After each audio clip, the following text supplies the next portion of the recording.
और खासकर कोई अति विशिष्ट व्यक्ति जो मुख्यमंत्री हैं इस तरह का काम करें, इसको कोई नहीं समर्थन करे तो गलत है सब दृष्टि से। देखिए, हिजाब पहनना कोई किसी का ये धार्मिक अधिकार है, लेकिन सब लोग सन्न रह गए थे इस तरह की देख के। अब तो ये सच पूछिए सियासी मुद्दा हो गया, नीतीश कुमार आलोचना के केंद्र बिंदु बने हुए हैं और डिफरेंट पार्टी के खासकर विपक्षी दल के नेता पूरे देश में, तो दुनिया में, अरब कंट्री में, तुर्की में भी इस पर मैंने देखा कि वहाँ बड़ी तीखी टिप्पणी है।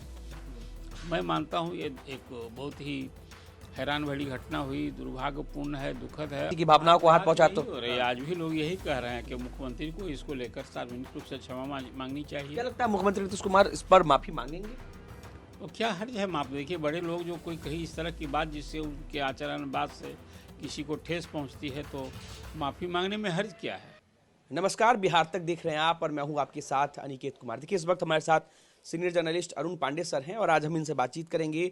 बिहार के मुख्यमंत्री नीतीश कुमार ने जिस तरीके से 2 दिन पहले जो नियुक्ति पत्र देते हुए एक महिला डॉक्टर का हिजाब खींचा, उसको लेकर के बवाल मचा हुआ है बिहार में। इस पर इनकी क्या राय है? एक मुख्यमंत्री के रूप में ऐसा करना, मुख्यमंत्री के द्वारा ऐसा करना कितना उचित है? नहीं, तो अटपटी हरकत है, इसको कदापि उचित नहीं कहा सकता। ये तो एक तरह से कहिए दंडनीय अपराध है और खासकर कोई अति विशिष्ट व्यक्ति जो मुख्यमंत्री हैं इस तरह का काम करें, इसको कोई नहीं समर्थन करे तो गलत है सब दृष्टि से। देखिए, हिजाब पहनना कोई किसी का ये धार्मिक अधिकार है।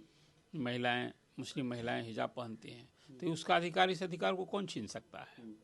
जब मुख्यमंत्री के नाते उन्होंने जब नियुक्ति पत्र बांटते हुए डॉक्टर का हिजाब खींचा तो उसी समय ये लगा लोगों को कि अटपटी हरकत है। पीछे डिप्टी चीफ मिनिस्टर सम्राट चौधरी भी खड़े थे, उन्होंने उनका हाथ, और चलिए तब तक तो वो जो एक्सीडेंट होना था हो चुका था उससे, लेकिन हाथ पीछे से पकड़ने की भी कोशिश की थी कि भाई आगे फिर वो कुछ करें, लेकिन सब लोग सन्न रह गए थे इस तरह की देख के। अब तो ये सच पूछिए सियासी मुद्दा हो गया, नीतीश कुमार आलोचना के केंद्र बिंदु बने हुए हैं और डिफरेंट पार्टी के खासकर विपक्षी दल के नेता पूरे देश में, तो दुनिया में, अरब कंट्री में, तुर्की में भी इस पर मैंने देखा कि वहाँ बड़ी तीखी टिप्पणी है कि भारत में मुसलमान के साथ ही क्या व्यवहार हो रहा है। ये मुख्यमंत्री ने पिछले वर्षों में इस तरह से कई और अटपटी बातें की थी, आपको याद होगा विधानसभा में। तो ये पहली बार नहीं है? हाँ, पहली बार नहीं है। तो यही कारण से है कि उनकी उम्र और सेहत को लेकर सवाल उठाते रहते हैं कि अब क्या मुख्यमंत्री की उम्र और जो सेहत हो रही है, ऐसी अटपटी हरकत है, क्या उनको इस तरह के महत्वपूर्ण पद पर बने रहना चाहिए?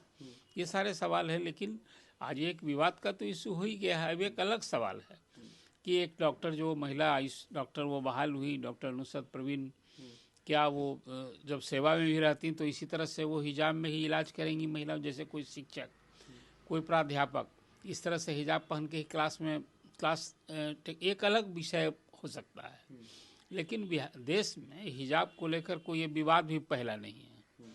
कई शैक्षणिक संस्थानों में आपको याद होगा, अब तो 2 जगह शिकायती मामले भी दर्ज हुए हैं, कर्नाटक में, यूपी में।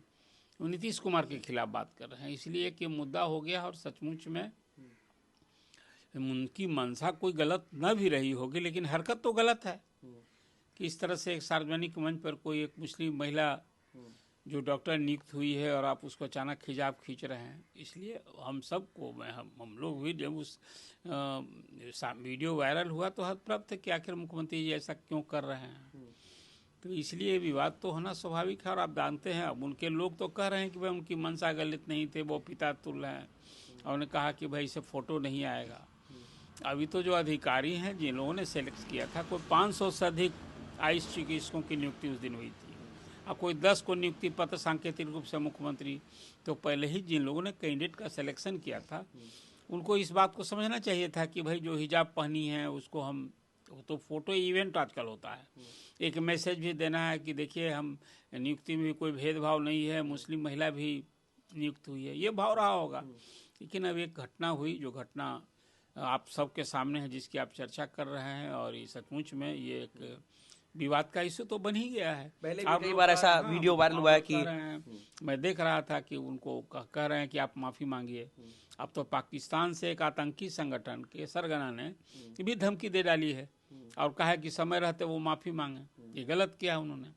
इसलिए एक इशू तो हो ही गया है, और ख़ासकर जब कोई धार्मिक किसी की धार्मिक भावना पर चोट पहुंचेगी, इस तरह की बात होती है, तब तो ये इशू एक राजनीतिक मुद्दा बन ही जाता है। अब इसको लेकर भी सियासत शुरू हो गई है। मैं मानता हूँ ये एक बहुत ही हैरान भरी घटना हुई, दुर्भाग्यपूर्ण है, दुखद है। और फिर मैं ये कहता हूँ कि किसी को भी अब जो जितना बड़ा पद पर है उसे उसी तरह से उनके आचरण, उसकी बोलचाल, सब कुछ अपेक्षा लोग करते हैं। लेकिन अब मुख्यमंत्री यदि इस तरह से कुछ करेंगे तो आलोचना के पात्र तो बनेंगे ही।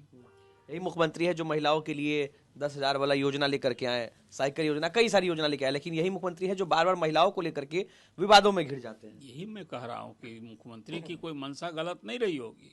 इसलिए कि वही महिला केंद्रित जितनी योजनाएं की, आज तो जादू हो गया। इसी 18वीं विधानसभा के चुनाव में किसी ने ये उम्मीद नहीं की थी। हम लोग भी मानते थे कि चुनाव में अपर हैंड है एनडीए का।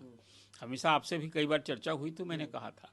लेकिन ये 243 की विधानसभा में यदि 202 सीटें मिली एनडीए को, इसमें कहीं ना कहीं महिला मतदाता भाग्य विधाता बनी एनडीए के लिए और महिलाओं के लिए किया है। तो आपने ठीक एक सवाल है सर, एक सवाल ये है कि पिछली बार भी आपको याद होगा 1-2 साल पहले जब उन्होंने विधानसभा में जो है महिलाओं को लेकर के एक बयान दिया था, उसके बाद खूब विवाद हुआ था। अंततः मुख्यमंत्री नीतीश कुमार को सामने आकर माफी भी मांगनी पड़ी थी। उन्होंने खुद आकर कहा था कि मेरी मंशा गलत नहीं, लेकिन अगर किसी को बुरा लगा है या किसी की भावनाओं को हाथ पहुंचा तो आज भी लोग यही कह रहे हैं कि मुख्यमंत्री को इसको लेकर सार्वजनिक रूप से क्षमा मांगनी चाहिए। क्या लगता है मुख्यमंत्री नीतीश कुमार इस पर माफी मांगेंगे? तो क्या हर्ज है माफ? देखिए, बड़े लोग जो कोई कही इस तरह की बात जिससे उनके आचरण बात से किसी को ठेस पहुंचती है तो माफी मांगने में हर्ज क्या है। लेकिन मैंने कहा कि एक तरह से कहिए ये एक आपराधिक कृत्य हो जाता है। भाई हिजाब लगाना किसी को, देखिए दो तरफ आंखें भी ढकी होती है। आप देखते हैं कि उसमें कोई इस तरह से भी कई महिलाओं को मैं देखता हूं कि उनकी आंखें भी वो एक पर्दा वाला एक आता है उस तरह से उसमें, और नहीं तो पूरा भी सिर्फ आंखें दिखती हैं।